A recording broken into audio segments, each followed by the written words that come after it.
Children, welcome to the English class. We have learned pronouns so far, and in this session you are going to learn the next topic, that is possessive pronouns. Okay, almost we have finished all the kinds of pronouns except this one. Let us see today what is possessive pronouns. Okay, possessive means generally we can say is that belongs to whom or that belongs to what. அதாவது ஒரு பொருளோ இல்லனா ஒரு பர்சனோ யாருக்கு சொந்தமானவங்க இல்ல யாருடையது, அந்த பொருள் யாருடையது அப்படின்ற அந்த பொசசிவ்னஸ், அந்த பிலாங்கிங்ஸ் ரிலேட் பண்றது, அந்த பிலாங்கிங்ஸ் பத்தி சொல்றதா நம்ம என்னன்னு சொல்லுவோம், பொசஷன் அப்படின்னு சொல்லுவோம். இப்போ பொசசிவ் ப்ரொனவுன்ஸ்னா என்ன அப்படின்னு பாத்தீங்க அப்படின்னா, possessive pronouns are pronouns that are used to show ownership or possession of something. Okay, இதுல பாத்தீங்கன்னா அது ஒரு பொருளோட ஓனர்ஷிப்பை குறிக்கலாம், இல்லைன்னா ஒரு பர்சனோட ஓனர்ஷிப்பை குறிக்கக்கூடியது. இது என்ன பண்ணும் அப்படின்னு பாத்தீங்கன்னா, ஒரு நவுனை ரீப்ளேஸ் பண்ணிட்டு இது வரும், இந்த வேர்ட்ஸ் வரும். இந்த வேர்ட்ஸ் தான் நம்ம பொசசிவ் ப்ரொனவுன்ஸ் அப்படின்னு சொல்றோம். What is possessive pronouns? Possessive pronouns are used to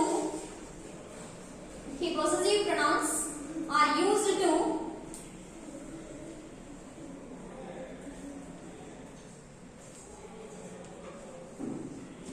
possessive pronouns are used to show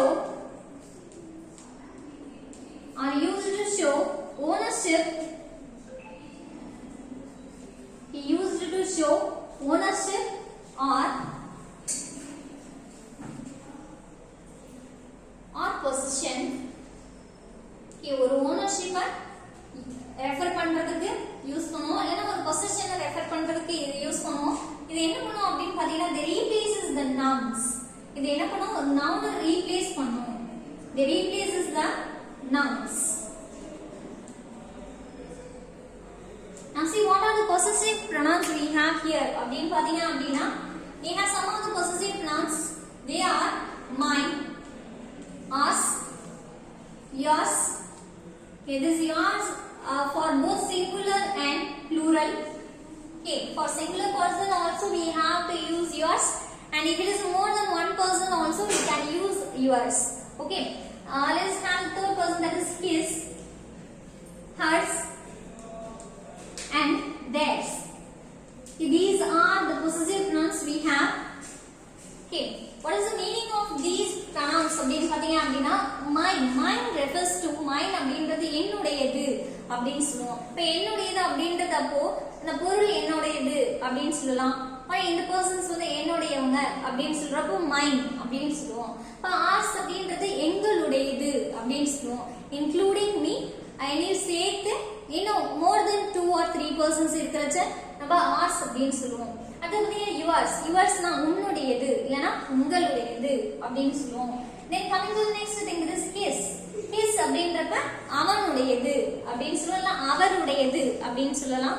hers அப்படின்றது அவளுடையது அப்படின்னு சொல்லலாம். and then theirs அப்படின்றது அவர்களுடையது அப்படின்னு சொல்லலாம். if it is an animal or if it is a things means we can say that அவைகளுடையது அப்படின்னு சொல்லலாம். let us have an example for this one. இப்போ இதுக்கு என்ன எக்ஸாம்பிள் சொல்லலாம் அப்படின்னு பாருங்க. let us take the first example, that is mine. mine அப்படின்றது என்னன்னா என்னுடையது அப்படின்னு சொல்லுவோம் இல்லையா. இப்போ இதுக்கு என்ன எக்ஸாம்பிள் சொல்லலாம் அப்படின்னு பாத்தீங்கன்னா, these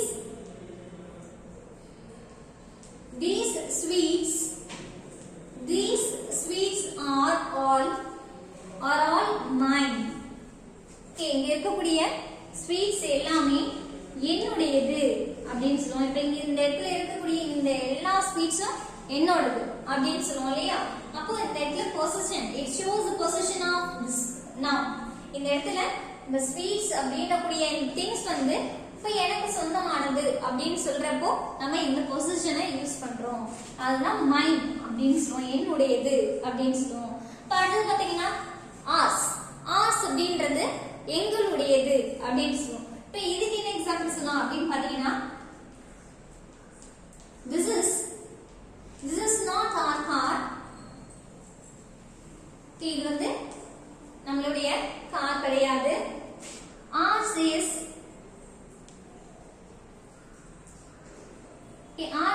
red. நம்மளோடது ரெட் கலர் அப்படின்னு சொல்லுவோம். இப்போ இந்த இடத்துல எங்கேயாவது போயிட்டு இருக்கப்போ இது பார்க்கும் பார்க்கும்போது சொல்லுவோம் இல்லையா, நம்ம வீட்டில் யூஸ் பண்ணக்கூடிய திங்ஸ் அதே மாதிரி இன்னொருத்தவங்க வச்சிருப்பாங்க. இப்போ பார்த்தா அம்மா இது நம்மளோட தானே அப்படின்னு சொல்லி கேட்கும்போது இல்லைடா நம்மளோடது அது கிடையாது, நம்மளோடது இப்படி இருக்கும் அப்படின்னு சொல்லுவாங்க இல்லையா. அப்போ அந்த இடத்துல பார்த்தீங்க அப்படின்னா this is not our car, அந்த மாதிரி தான் இது வந்து நம்ம கார் கிடையாது, நம்மளோட இது ரெட் கலர் அப்படின்னு சொல்றாங்க. அடுத்தது நம்முடையது அப்படின்னு சொல்றப்ப it shows the indication, it shows belongings or it shows ownership of the particular thing. Okay, now coming to the next thing, that is yours.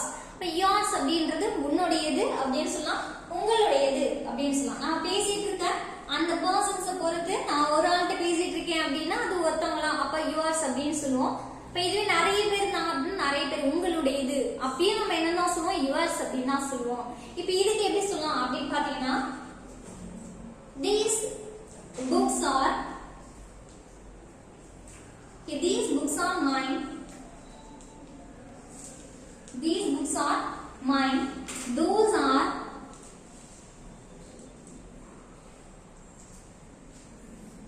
those are yours. இந்த புக்ஸ் எல்லாம் என்னோடது, அங்க இருக்கு இல்லையா, அங்க இருக்கக்கூடிய அந்த புக்ஸ் எல்லாமே உன்னுடையது அப்படின்னு சொல்றோம். அப்ப இந்த இடத்துல என்னுடையது அப்படின்னு சொல்லும்போது நான் ஒரு ஆளை தான் சொல்ல முடியும் இல்லையா, என்னோடது உன்னோடது அப்படின்னு தான் சொல்லுவோம். இப்ப இது எங்களுடையது அப்படின்னு சொல்லும்போது அவர்ஸ் யுவர்ஸ் அப்படின்னு சொல்லலாம்.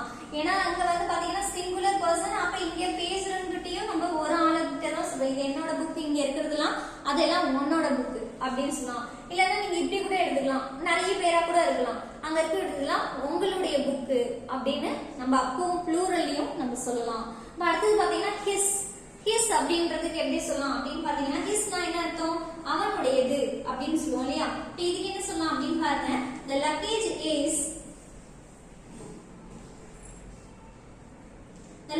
is his.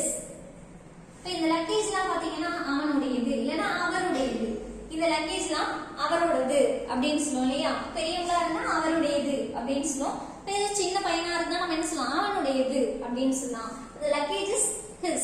அப்போ இந்த ப்ராப்பர்ட்டி அவனுக்கு சொந்தமானது அப்படின்னு சொல்றப்போ உடையது his அப்படின்ற இந்த டெர்ம்ஸ் நம்ம யூஸ் பண்ணுவோம். அடுத்து பாருங்க ஹர்ஸ்னா அவளுடையது அப்படின்னு சொல்லுவோம். இப்போ இதுக்கு எப்படி சொல்லலாம் அப்படின்னு பாருங்க,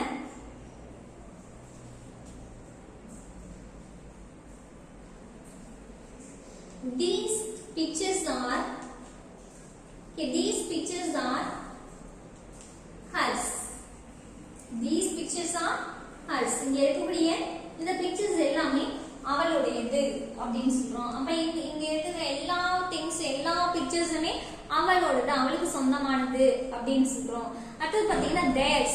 இப்ப theirs அப்படின்னா அவர்களுடையது அப்படின்னு அர்த்தம். அதாவது மோர் தென் ஒன் பர்சன், நான் இருக்க மாட்டேன், அல்ல நீங்களும் இருக்க மாட்டீங்க, நம்ம ரெண்டு பேரும் இருக்க மாட்டோம், அது ஸ்பீக்கரும் இருக்க மாட்டாங்க, லிசனரும் இருக்க மாட்டாங்க, அது தேர்ட் பர்சனான இன்னொருத்தவங்களை பத்தி தான் நம்ம பேசுறோம், அதுவும் நிறைய பேரை பத்தி பேசுறோம்.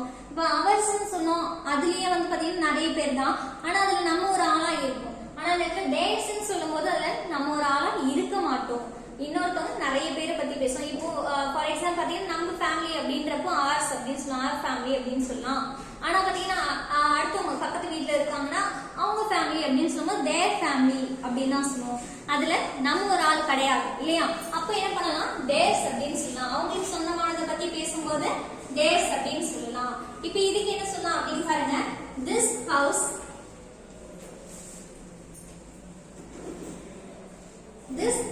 is, இந்த ஹவுஸ் வந்து அவங்களுடையது, theirs. This house is theirs. இந்த வீடு அவங்களுடையது அப்படின்னு, அவர்களுடையது அப்படின்னு சொல்லலாம். Okay, these are the possessive nouns we have learned in this session. Okay, I hope you all understand this thing. Thank you for watching.